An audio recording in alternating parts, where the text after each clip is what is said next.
السلام عليكم ورحمة الله وبركاته. حبايبي عاملين ايه؟ النهارده بقى معايا فيديو جميل جدا ان شاء الله يعجبكم. معانا هنعمل بانيه النهارده بس بطريقه مختلفه عن اللي احنا عارفينها. احنا دايما بنحمر البانيه في الزيت، لان المره دي هنعمله في الفرن بطريقه سهله جدا بتتبيله جميله جدا جدا جدا، وريحتها تحفه وطعمها اجمل، وقد ايه هو مقرمش وقد ايه هو جميل جدا. يلا مع بعض. شايفه شكله جميل ازاي؟ كل ده في الفرن بخطوات سهله جدا هتعمليه، وطريقه احلى من البانيه المحمر كمان. يعني اولادك هيحبوه اكتر من اللي انت بتحمريه في الزيت. وعشان نوفروا بقى الزيت اللي عندنا شويه، انت عارفه الزيت الغالي والحاجه بقت غاليه، فاحنا لما ندخله الفرن كده هيبقى اوفر معانا بكتير. يلا مع بعض نعرف التتبيله. اول حاجه عايزه علبه زبادي صغيره، او مثلا 3 معالق لبن رايب او حليب زي ما انت عايزه، اللي عندك اشتغلي بيه.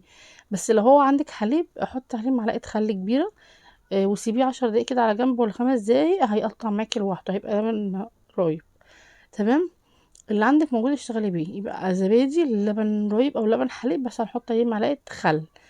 آم، اي حاجه هتخلي الفراخ معاكي طريقه وتبقى جميله.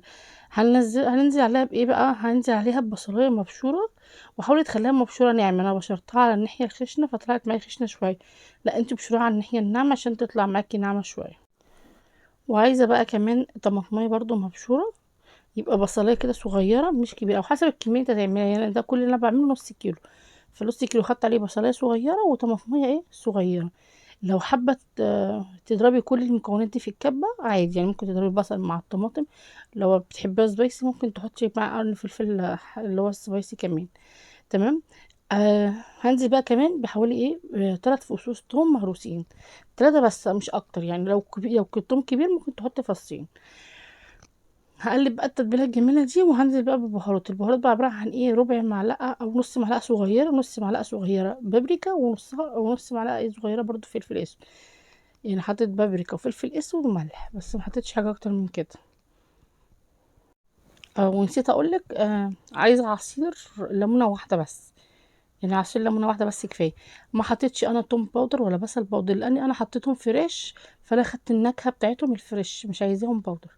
لو انتي حابه تزودي براحتك، حطي توم باودر بصل باودر براحتك، بس انا حبيت آم، ما كترش البهارات، بحيث ان انا هاخد الطعم الاصلي بتاع الحاجه. يعني الطعم الاصلي بتاع البطاطس، سوري، البصل، الطماطم، اللبن الرايب او الزبادي او الحاجه اللي احنا عملناها. تمام. احط بقى معلقه ممسوحه ملح. ظبطي ملحك، يعني نص كيلو حطيت معلقه صغيره اللي هي بتاعه الشاي دي، معلقه صغيره حطيت عليها ملح. نصها بابريكا، نصها فلفل اسود، ومعلقه كمان ملح. تمام كده. هقلبها بقى كويس جدا. انا ولا حطيت بيض ولا حطيت دقيق ولا حطيت خل ولا حطيت اي حاجه خالص، هو الليمونه اللي عصرتها عليه بس. آم، هقلب بقى كل المكونات دي على البانيه. اهم حاجه البانيه تبقي غسلاه كويس جدا. هنزل بقى بالتتبيله الجميله دي على البانيه، وهسيبه حوالي من ساعتين ل3 ساعات كده يتشرب بقى في التتبيله بتاعته. كل ما يتشرب اكتر كل ما ايه يبقى طري معاكي وجوزي كده من جوه، ويبقى طعمه جميل جدا. انا عايزه اقولك وانا بعمله كده حاطاه في الفرن، شم ريحته خرافه خرافه والله العظيم، ريحته جميله جدا احسن من اللي انا بحمره كمان. هاجي بقى الخطوه اللي بعد كده. طبعا انا سيبته في التتبيله في التلاجة، يعني غطيته وحطيته في التلاجة كده لمده ساعتين او 3 ساعات. تمام. الخطوه اللي بعديها بقى ده كورن فليكس. تمام. آه هجيبه هطحنه شويه في الكبه، يعني بجيبه كده جاهز من عند العطار، بيبقى خشن شويه، فانا بطحنه شويه في الكبه وبستخدمه.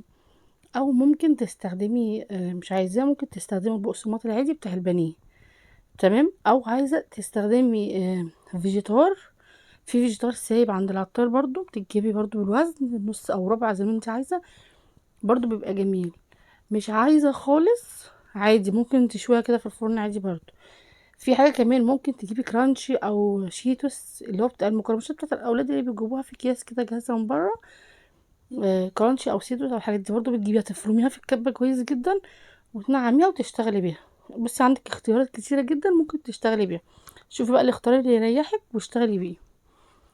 هتبله بقى كده هنزل بيه في الكورن فليكس ده، او الفيجيتار، او اي كان اللي انا بستخدمه، البقسماط. تمام. هنزل بالواحده هنزل واحده واحده، وفي نفس الوقت اتك عليها واضغط عليها جامد. يعني بصي انا بضغط عليها جامد ازاي، انا هوريكي دلوقتي. بصي بضغط على قد ما بقدر، اضغطي على قد ما تقدري بحيث ان ايه ان البقسماط بتاعك يمسك كويس عليها.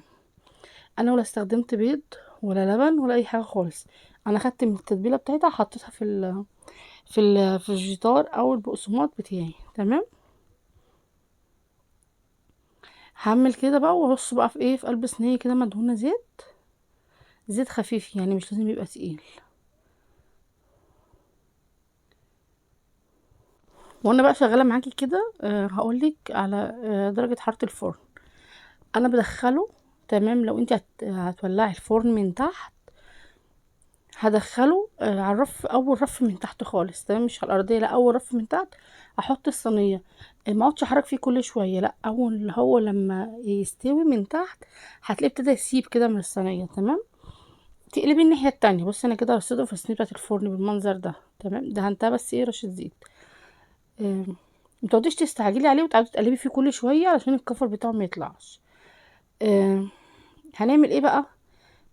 عايزه تعمليه، مش عايزه تعمليه في الفرن من تحت، عايزه اعمله على الشوايه على طول. انت عندك كذا اختيار.